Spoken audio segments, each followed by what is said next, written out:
아무리 홍보차 출연이라 할지라도 엄연한 손님이잖아요. 그러려면 차라리 부르지를 말지 그랬어요. 제작진이 원한 건 정우성, 현빈 두 배우였는데 굳이 드라마 측에서 5명을 보낸 건가요? 그래서 병풍으로 만든 거예요. 선생님, 어제 뭐 보셨어요? 올 한 해 저로 인해서 서운하셨던 분이 계시겠죠?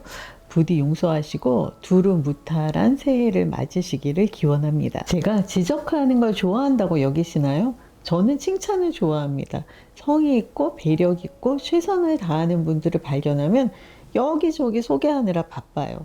늘 칭찬거리를 찾습니다. 그런데 요즘 TV를 보면 칭찬할 만한 장면이 솔직히 그다지 눈에 띄지 않아요.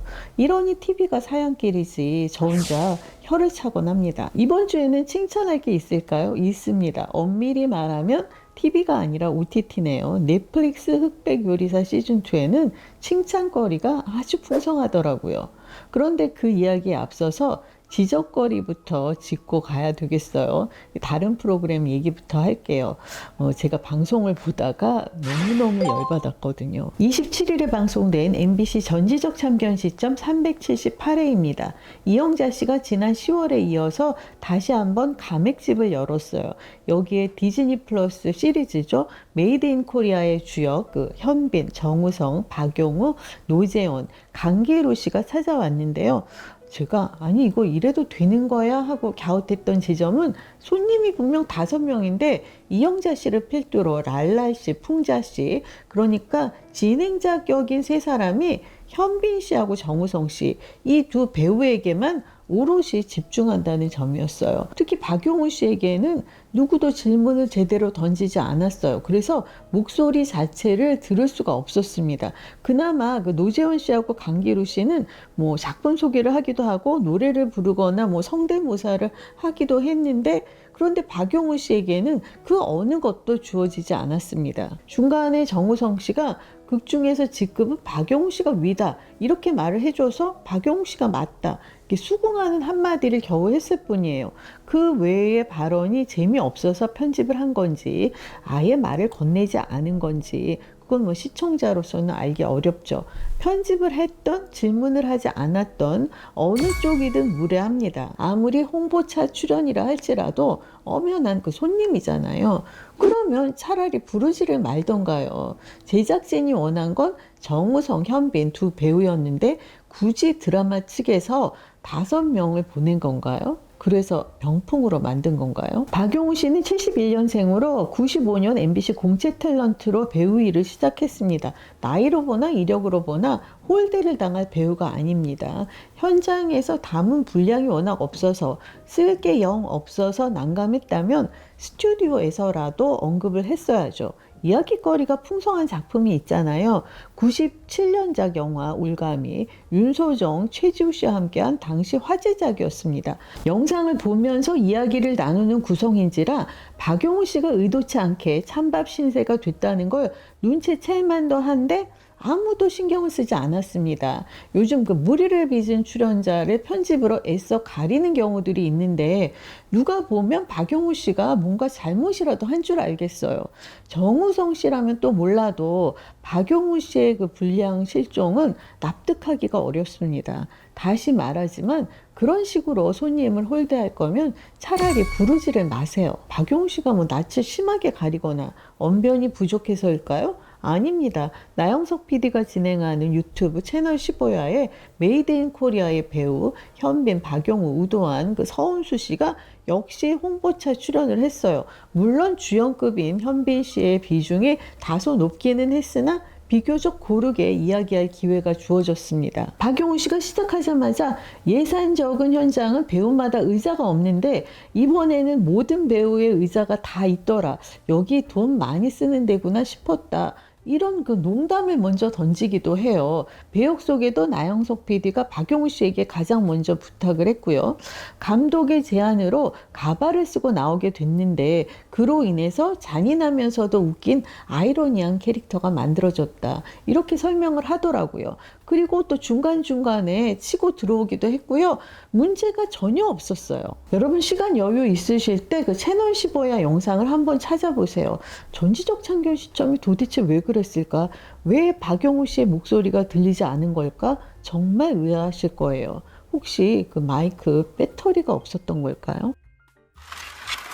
드디어 칭찬거리입니다. 칭찬이라는 표현이 오히려 죄송하네요. 존경심이 우러나오는 장면들이 있었어요.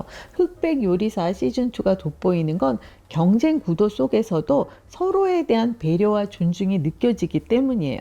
이번 시즌에 선재 스님이 출연하셨는데요. 제가 선재 스님을 뵌 적이 있어요. 예전에 이른바 그 떼토크가 유행하던 시절에 저도 예능 프로그램에 그 패널로 출연을 했거든요. 하루는 선재 스님이 초대 손님으로 나오셨어요. 근데 예능에서 그 음식을 만들어서 시식을 하는 상황이 오면 저는 그게 그렇게 곤란하더라고요. 저는 분명 맛이 없는데 다른 패널들은 막 맛있다고 극찬하는 경우들이 종종 있었거든요. 그날도 선재 스님께서 아카시아 꽃을 그 직접 담그신 된장 그 한 가지로만 버무려서 내셨는데 솔직히 걱정이 됐어요. 아카시아 꽃과 된장? 맛있을 것 같지가 않잖아요. 그런데 웬걸 너무나 맛있는 거예요. 그래서 옆 사람에게 이 된장은 어디서 파는지 궁금하다 이렇게 얘기를 했는데 그 말을 들은 진행자가 스님께 여쭤봤어요. 이 된장 어디서 살 수 있느냐고. 선재 스님께서는 이 된장을 담가 먹으라고 권하는 취지에서 소개를 하시는지라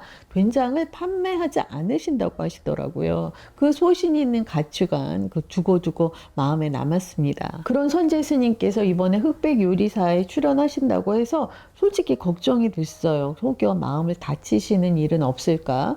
그런데 기우였습니다. 블라인드 대결 상대인 뉴욕에서 온 돼지곰탕님이 요리하는 그 장면을 지그시 바라보시더니 그분이 열심히 하기에 응원해주고 싶었어요. 이번에는 그분이 됐으면 좋겠다. 그런 생각도 해봤어요. 이렇게 말씀을 하시더라고요. 그런가 하면 박효남 셰프님도 경쟁 상대인 프렌치 파파님을 향해서 나를 넘어서 최고가 되었으면 좋겠어요. 나를 업고 훨훨 날았으면 좋겠습니다 라고 하셨죠.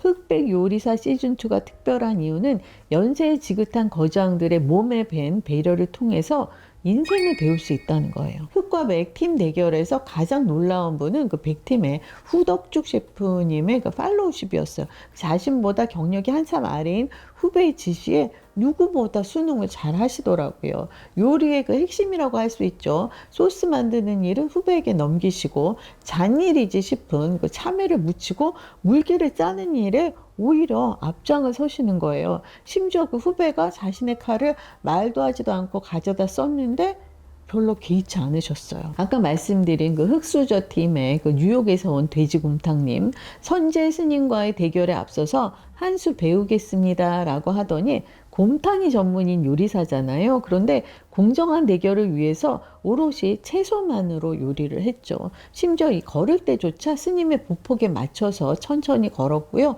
2대 0으로 이긴 뒤에는 허리를 굽혀서 선재 스님에게 절을 했어요. 차이가 눈에 보이죠. 사람을 대체 가능한 소모품처럼 하찮이 여기는 프로그램과 사람을 사람으로 대하는 프로그램의 차이. 한쪽에서는 귀한 손님을 병풍으로 만들고 다른 한쪽에서는 경쟁 관계 속에서도 서로를 존중합니다. 시청자는 하나하나 다 보고 기억해요. TV가 왜 외면을 받는지 아직도 모르시겠어요?